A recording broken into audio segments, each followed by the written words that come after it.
I'm terrified of not meeting, but at the same time meeting other people's expectations.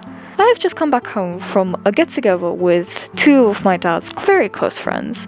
We went to a restaurant, we bought a lot of food, we sat down, we chit-chatted for like 4 hours, and there's so much caffeine in my body right now that I don't know what I'm gonna do with it. But that's not the point.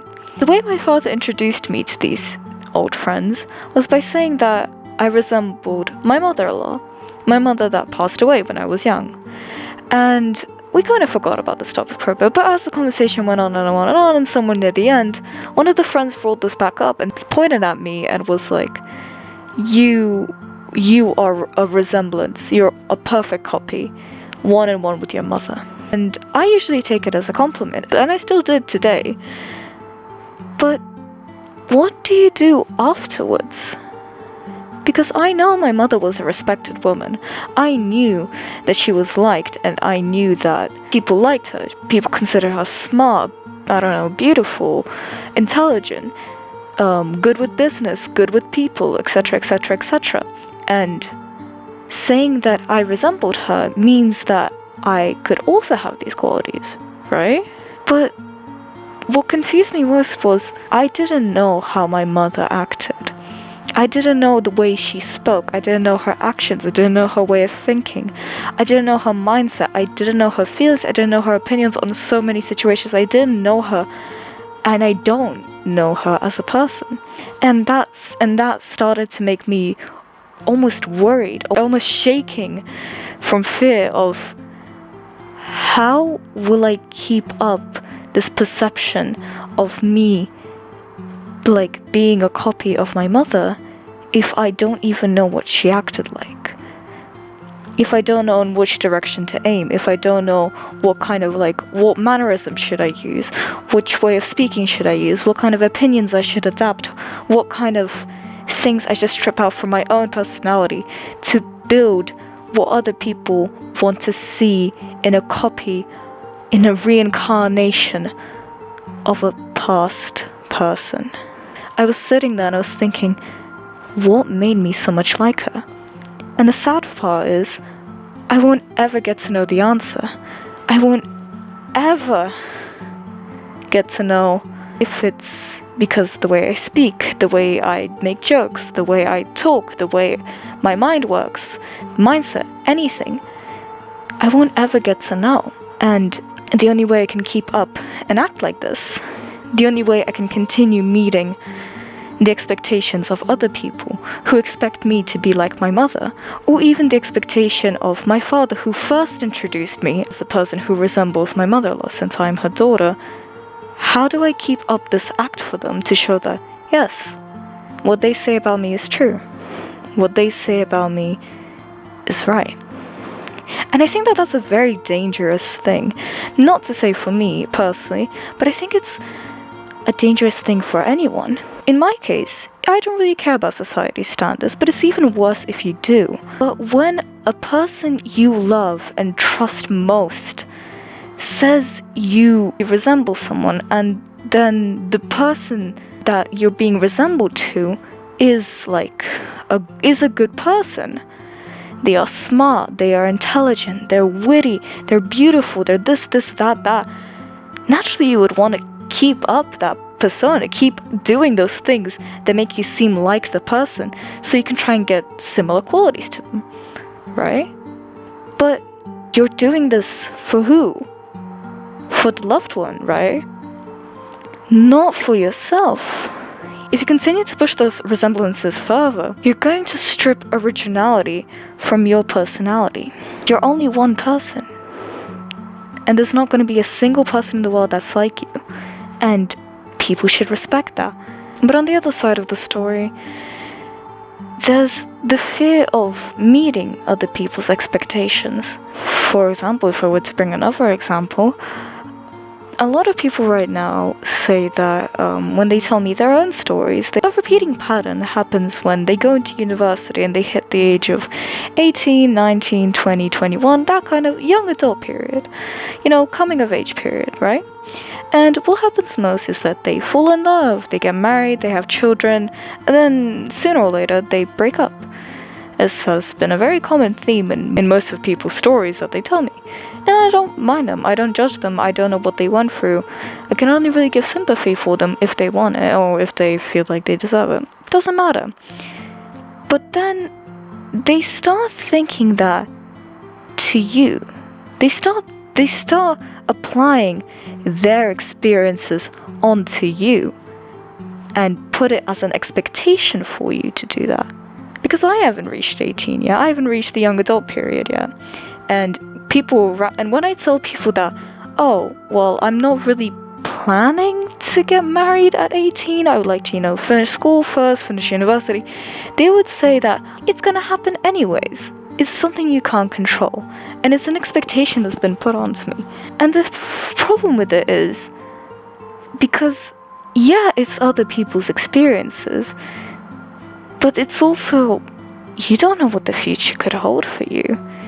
You don't know what could change. What I could be saying right now could mean absolutely nothing in a few years. Trying to promise something to my future self, although it could be beneficial to me now and maybe even beneficial in the future, you can never set it in stone.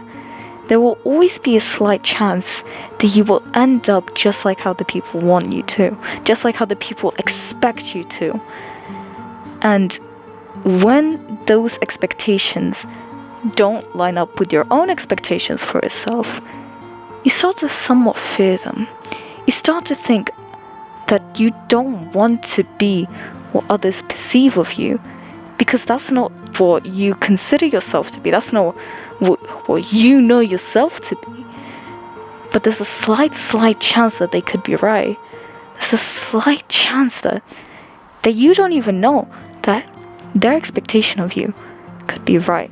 And that knowledge of the unknown and something that could unexpectedly change, something could unexpectedly form into your life, and it's similar, or it's a situation that you do not wish but was predicted by another person, naturally causes fear. But I'm not speaking for everyone here.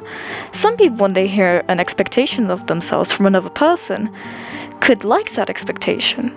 They could like it so much that, they start, like I said, fearing not achieving that expectation. Like saying that maybe a loved one, a trusted friend, or even just some random stranger on the internet, or wherever, whoever, doesn't really matter, sets an expectation for you to that aligns with your dreams, that aligns with your goals. You tend to really like that. But it's always the fear of, what if you don't reach it? What if I'm not good enough to reach that expectation? Not only will you not reach your own goals, but you will also disappoint the person or the people, depending on how many people have this expectation of you. You will disappoint both yourself and them. And a lot of people, they fear disappointment. And I'm not a licensed professional. I just want to say, if I'm just yapping, I'm just a girl. I really don't know anything. This is just my thoughts. But I think it stems from a fear of disappointment, because the fear of disappointment interlinks with the fear of failure, which many of us have. Many of us fear putting a lot of time and work into something, putting your heart, pouring your soul and heart into it, just for it to come out into nothing, and disappointing both yourself and everyone else who you promised or set the expectations for you, or just had a lot of hope in you. But that's a whole topic for another video. I think a similar situation is when someone or lots of people start putting you on a pedestal. You start to form a fear of both, again, reaching expectations and also not reaching expectations. Naturally, when you're in that position, you want to justify and you want to almost prove yourself that you put me on this pedestal, but I deserve it. I won't, again, it was another thing of fear of disappointment. I won't disappoint you. You put me on the pedestal. I'll keep up the good reasons why you put me on this pedestal so that you don't let me down from it, or you think that you wrongly judged me, right? So you continue to prove yourself. You continue to justify and show actions that you consider are good to make sure you reach other people's expectations and to not be demolished from that pedestal, or to just be judged, or to disappoint people. But at the same time, while you're on that pedestal, other people could start forming expectations, or maybe I'm wording this wrong, stereotypes even, of you when you're on that pedestal. They could start saying that, oh, the longer you're going to be on that pedestal, you're going to start being more egotistical, you're going to start being selfish, you're going to start like hating, I don't know, your close friends, your family. And when you start hearing that, you naturally start being afraid of reaching those expectations, and you start pouring in more passion and soul into trying to reach the expectations that are good, while also having a very big underlying fear of approving and confirming the bad expectations that are held for you. The situation kind of goes both ways, and I'm not speaking for anyone here. I'm not a licensed professional, I'm not anything. But I think that if you have a fear of not reaching other people's expectations of you, then please just remember that. And at the end of the day, you cannot fully be someone. You can never fully embody someone else's personality, someone else's beauty, someone else's character. You can never fully do that. So the more stable variant, and the variant that could probably bring you more benefits than harm, is to just try and be yourself, even when other people say you resemble another person or set expectations that you fear not to reach. It's better to just be yourself, and sooner or later, you'll find your own little group of people who value and respect and don't mind you, who you really are as a person. But do you have a fear of reaching those expectations that other people have set for you, whether good or bad? Really your situation, I can't speak on it. I think it's more, just keep doing your own thing. Just keep working on what you love and working with what works for you. And whether you reach the expectations of other people, it's not really going to change the trajectory of your life or not. It's not really going to pay your bills. It's not going to do anything for you. So even if you do somehow reach those expectations, it won't necessarily harm you, and you shouldn't really worry about it. Because at the end of the day, if you think what you're doing is good, and you are happy with your life, and you yourself don't mind the person that you are, you enjoy being yourself, even if that means reaching other people's bad expectations, then do it. Do it. Keep living your life.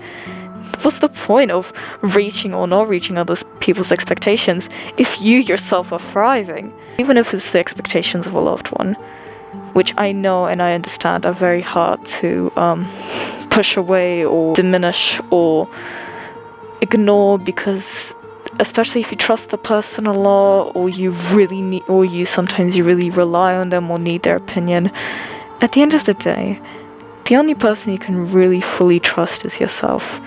Fully trust with all your layers. Fully trust with everything you have is yourself.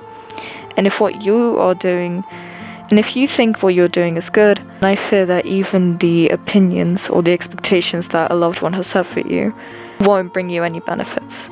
There's a really good saying that goes like, when you try to please everyone, you end up pleasing no one.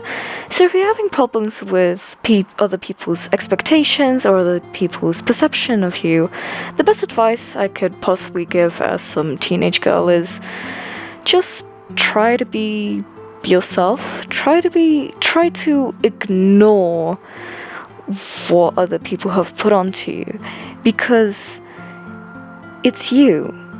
You are not what other people think of you. You are not a container to hold other people's opinions of you. You're not a mold for others to mold into what they desire, because everyone desires something differently, and you could be the juiciest peach in the world, but someone out there doesn't like peaches, and you really just gotta accept and live with that. There's no way to please everyone, and even if you try to reach the best of expectations, someone, somewhere, somehow will be disappointed, and there's really no way of escaping it. You'll be judged no matter what, so just try to be yourself. If you think what you're doing is good and it's not hurting yourself or anyone around you or anyone in the world really, then there's no harm in continuing doing it without reaching other people's expectations. As long as you yourself are happy, it doesn't really matter. Again, I'm just a girl. It's just a yap session again.